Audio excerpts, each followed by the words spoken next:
Israel Hamas യുദ്ധത്തിൽ താൽക്കാലിക വെടിനിർത്തലിൻ്റെ വക്കിലെത്തിയെന്ന് America അവകാശപ്പെടുന്നു. ഇസ്രയേലി സംഘം അന്തിമ ചർച്ചയ്ക്ക് ഖത്തറിലെത്തുമെന്ന് ഇസ്രയേലി പ്രധാനമന്ത്രി ഉറപ്പിച്ചു പറയുകയും ചെയ്യുന്നു. പി ജെയിംസ് വിദേശ വാർത്തകൾ പരിശോധിക്കാൻ നമുക്കൊപ്പം ചേരുന്നു. Good morning P James. Good morning എസ്കെൻ. ഹായ് ജെയിംസ്, ഈ യുദ്ധം അവസാനിക്കുമെന്നൊരു സൂചന പറയുമ്പോൾ തന്നെ നമുക്ക് ആശ്വാസം. എന്താണ് എസ്കെൻ? യുദ്ധം അവസാനിപ്പിക്കുമെന്ന് നമുക്ക് കൃത്യമായിട്ട് പറയാൻ പറ്റില്ല. പക്ഷെ വെടിനിർത്തലിന് താൽക്കാലികമായി 1-2 ആഴ്ചയ്ക്കുള്ള വെടിനിർത്തലിനുള്ള സാധ്യതയാണ് ഇപ്പോൾ തെളിയുന്നത്. പാരീസിൽ വെച്ച്, ഫ്രാൻസിൻ്റെ തലസ്ഥാനമായ പാരീസിൽ വെച്ച് അമേരിക്ക, ഖത്തർ, ഈജിപ്ത്, ഇസ്രായേലിൻ്റെ പ്രതിനിധികളൊക്കെ കണ്ടുമുട്ടിയിരുന്നു. ഹമാസിൻ്റെ പ്രതിനിധികൾ നേരിട്ട് ചർച്ചകളിൽ പങ്കെടുത്തിരുന്നു. അതേ തുടർന്ന് ഒരു താൽക്കാലിക വെടിനിർത്തലിനുള്ള സാധ്യത തെളിഞ്ഞിരിക്കുകയാണെന്ന് അമേരിക്കയുടെ ദേശീയ സുരക്ഷാ വിഭാഗം വെളിപ്പെടുത്തിയിട്ടുണ്ട്. ഇസ്രായേൽ ഇതിനെക്കുറിച്ച് വ്യക്തമായിട്ടൊന്നും പറഞ്ഞിട്ടില്ല. എന്തായാലും പാരീസിൽ നടന്ന ചർച്ചകളുടെ വിശദാംശങ്ങൾ കഴിഞ്ഞ മണിക്കൂറുകളിൽ ഇസ്രായേലിൻ്റെ വാർ ക്യാബിനറ്റ്, യുദ്ധകാല മന്ത്രിസഭ ചർച്ച ചെയ്തു.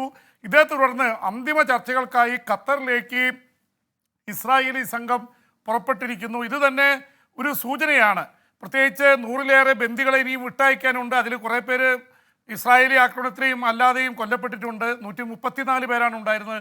ഇസ്രായേലികളായിട്ടുള്ള 100 ബന്ദികളെ വിട്ടയക്കുക, അതിനു പകരം 1000-ലേറെ പാലസ്തീൻ തടവുകാരെ വിട്ടയക്കുക.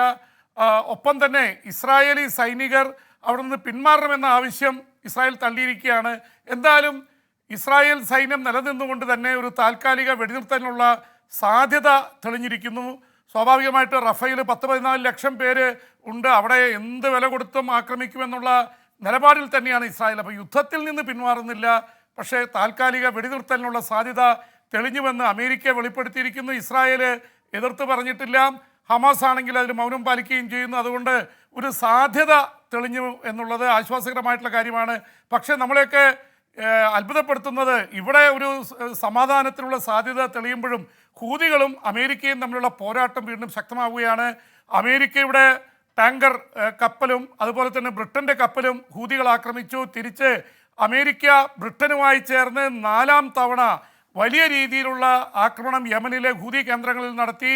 അവിടുത്തെ ഒരു പ്രത്യേകത എന്ന് പറയുന്ന എസ്കെൻ, ഏതാണ്ട് 8 ലൊക്കേഷനിലായിട്ട് 18 കേന്ദ്രങ്ങളാണ് ആക്രമിച്ചിട്ടുള്ളത്. അമേരിക്ക ദിവസം പ്രതി ആക്രമണം നടത്തുന്നുണ്ട്. ഏതാണ്ട് ഇപ്പോൾ 15 ദിവസമായി തുടർച്ചയായി ആക്രമിക്കുന്നുണ്ട്. പക്ഷെ ബ്രിട്ടനും അമേരിക്കയും ചേർന്ന് ഇത് 4ാം തവണയാണ് സംയുക്തമായ ആക്രമണം നടത്തുന്നത്. അപ്പോൾ അവിടെ ചെങ്കടലിലെ പ്രശ്നങ്ങൾ രൂക്ഷമായി തുടരുന്നു. പക്ഷേ ഇസ്രായേൽ ഹമാസ് യുദ്ധത്തിന് അല്പം ശമനമുണ്ടായേക്കാമെന്ന് പറയുന്നത്. എന്തൊക്കെ പറഞ്ഞാൽ 24 മണിക്കൂറിനുള്ളിൽ 100-ലേറെ പേർ കൊല്ലപ്പെട്ടിട്ടുണ്ട്. എസ്കെൻ ജെയിംസേ, നമ്മുടെ മോഹി കുഞ്ഞു പറയുന്നത് യുദ്ധം അവസാനിച്ചാൽ പി ജെയിംസിന്റെ പണി പോകുന്നാ പറയുന്നത്. ഈ യുദ്ധ കച്ചവടക്കാര് ഉക്രൈൻ അല്ലെങ്കിൽ വടക്കൻ കൊറിയ അല്ലെങ്കിൽ തായ്വാൻ എവിടെയെങ്കിലും യുദ്ധം ഉണ്ടാക്കിക്കൊണ്ടിരിക്കും. മനുഷ്യരൊക്കെ ഒന്ന് കാശുണ്ടാക്കണം. ജെയിംസ്, ഒരു കാര്യം, യുക്രൈൻ യുദ്ധത്തിൽ ഒരു കിഴക്കൻ യുക്രൈൻ നഗരം കൂടി റഷ്യ പിടിച്ചെടുത്തു എന്ന രീതിയിൽ വാർത്ത വരുന്നു. അമേരിക്ക സഹായിച്ചില്ലെങ്കിൽ ലക്ഷക്കണക്കിന് ആളുകൾക്ക് ജീവൻ നഷ്ടപ്പെടുമെന്ന് നമ്മുടെ യുക്രൈൻ പ്രസിഡന്റ് വ്ളാഡിമിർ സെലൻസ്കി പറയുകയും ചെയ്യുന്നു. എന്താണ് ഏറ്റവും ലേറ്റസ്റ്റ് ആയ വിവരം യുക്രൈനിൽ?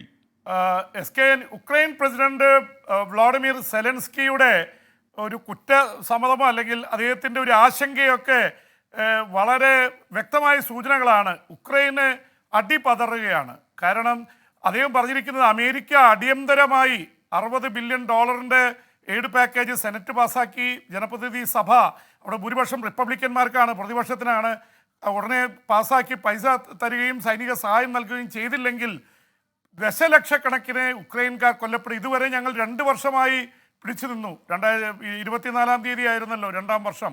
അപ്പോൾ ഒരു 2 വർഷവും 2 ദിവസവും പിന്നിടുമ്പോൾ ഒരു പരാജയ ഭീതി ഉക്രൈൻ സേനയെ വ്ളാഡിമിർ സെലൻസ്കിയുടെ ചുറ്റും കറങ്ങുന്നു. പ്രത്യേകിച്ച് കിഴക്കൻ യുക്രൈനിൽ 8-9 മാസത്തിന് ശേഷമാണ് അവദിവിക്ക എന്ന നഗരം വീണത്. അത് ഒരാഴ്ച മുമ്പാണ്. ഇപ്പോൾ ഇത് 2ാമത് ഒരു നഗരം കൂടി, അവദിവിക്കയുടെ അടുത്തുള്ള ഒരു നഗരം കൂടി വീണിരിക്കുന്നു.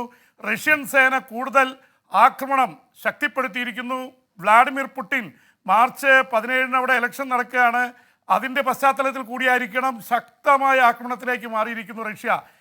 ഇങ്ങനെ വന്നാൽ ദശലക്ഷക്കണക്കിന് ആൾക്കാർ കൊല്ലപ്പെടാൻ സാധ്യതയുണ്ടെന്നാണ് വ്ളാഡിമിർ സെലൻസ്കി പറയുന്നത്. ആദ്യമായിട്ടാണ് സെലൻസ്കി ഇങ്ങനെ ഒരു ആശങ്ക പ്രകടിപ്പിക്കുന്നത്. നേരത്തേത് ഈ ആശങ്ക പ്രകടിപ്പിച്ച വലേറി എന്ന സൈനിക തലവനെ സെലൻസ്കി മാറ്റിക്കളഞ്ഞു. പുതിയ ആളെ കൊണ്ടുവന്നിരിക്കുന്നു, ഒലക്സാണ്ടർ സിർട്ടിക് എന്ന് പറഞ്ഞുകൊണ്ടുള്ള.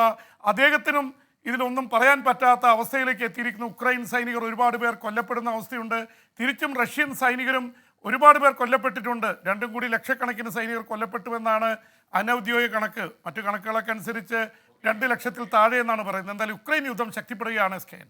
വീണ്ടും ബിബി ജെയിംസ്, ഈ റഷ്യയിലെ മുൻ പ്രതിപക്ഷ നേതാവ് ഈ അലക്സി നവൽനിയുടെ മൃതദേഹം മാതാവിന് വിട്ടുകൊടുത്തു എന്ന വാർത്ത വരുന്നത് മാത്രമല്ല, ഈ സാഹചര്യത്തിൽ ഇപ്പോഴത്തെ പ്രതിപക്ഷ നേതാവ് അദ്ദേഹവും ജയിലാണല്ലോ, അദ്ദേഹത്തിനെ കാരാമുർസ, ഈ പ്രതിപക്ഷ നേതാവ് അതിശക്തമായി പുടിനെ വിമർശിച്ച് രംഗത്ത് വന്നിരിക്കുന്നു.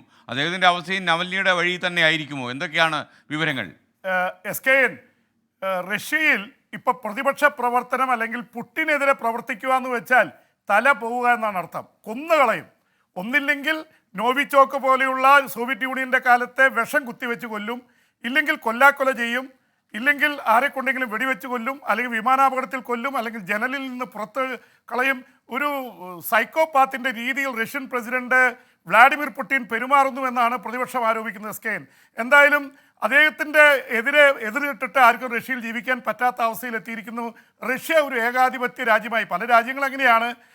അമേരിക്കയെക്കുറിച്ച് പോലും അങ്ങനെയുള്ള ആരോപണങ്ങൾ ഉണ്ടായിരുന്നല്ലോ. അപ്പോൾ സ്വാഭാവികമായിട്ടും ഈ റഷ്യയിൽ ഇപ്പോൾ ഉണ്ടായിരിക്കുന്ന അവസ്ഥ എന്ന് പറയുന്ന ആകെ ഉണ്ടായൊരു വ്യത്യാസം, ശക്തമായ സമ്മർദ്ദവും അന്താരാഷ്ട്ര സമ്മർദ്ദം വന്നു. 500-ലേറെ ഉപരോധങ്ങൾ അമേരിക്ക പ്രഖ്യാപിച്ചു. തുടർന്ന് അവിടുത്തെ അലക്സി നവൽനിയുടെ ഭൗതിക ശരീരം എത്രയോ ദിവസത്തിന് ശേഷം മാതാവിന് വിട്ടുകൊടുത്തിരിക്കുന്നു, നവൽനിക്ക് വിട്ടുകൊടുത്തിരിക്കുന്നു. അവർ അത് സംസ്കരിക്കുകയാണ്. എന്തായാലും അതിന് തൊട്ടു പിറകെ കരാമുർസ എന്ന പ്രതിപക്ഷ നേതാവ്, അദ്ദേഹം 25 വർഷത്തെ ശിക്ഷയുമായി ജയിലിലാണ്. അദ്ദേഹം ശക്തമായി രംഗത്ത് വന്നിരിക്കുന്നു. അലക്സി നവൽനിയെ പിന്തുണച്ചുകൊണ്ട് തന്നെ അദ്ദേഹം പറയുന്നത്, എന്ത് വില കൊടുക്കേണ്ടി വന്നാലും പിൻവാങ്ങുന്ന പ്രശ്നമല്ല. ഒരു ഫ്രീ റഷ്യ, സ്വതന്ത്രമായ റഷ്യക്ക് വേണ്ടിയുള്ള പോരാട്ടം തുടരും, മരിക്കേണ്ടി വന്നാലും കുഴപ്പമില്ല. ഇത് തന്നെയാണ് അലക്സ് നവൽനിയും പറഞ്ഞത്. ഒരു രാജ്യത്തിൻ്റെ സ്വാതന്ത്ര്യത്തിന് വേണ്ടി ജീവൻ കൊടുക്കേണ്ടി വന്നാലും അത് കൊടുക്കാൻ തയ്യാറാണ്. നവൽനി എന്ന ഓസ്കർ അവാർഡ് നേടിയ ഡോക്യുമെൻ്ററിയിൽ നവൽനി പറഞ്ഞിട്ടുണ്ട്, ഞാൻ വീണാലും, ഞാൻ മരിച്ചു വീണാലും നിങ്ങൾ തോറ്റു കൊടുക്കരുത്, ഫൈറ്റ് ചെയ്യണമെന്നാണ് റഷ്യക്കാരോട് പറഞ്ഞത്. അങ്ങനെ ഫൈറ്റ് ചെയ്യാൻ തയ്യാറായി വന്ന അനുയായികളെ മുഴുവൻ റഷ്യൻ പട്ടാളം, അവിടുത്തെ ഭരണകൂടം പിടിച്ച് ജയിലിൽ അടച്ചിരിക്കുകയാണ്. ഒരു തരത്തിലുള്ള പ്രതിഷേധവും അവർ സമ്മതിക്കുന്നില്ല. ഓൺലൈനിൽ കൂടി നടക്കുന്ന പ്രതിഷേധം മാത്രമേ ഇപ്പോൾ നടക്കുന്നുള്ളൂ. എസ്കേൻ, ബിബി ജെയിംസ്, താങ്ക് യു. വിദേശ വാർത്തകളിൽ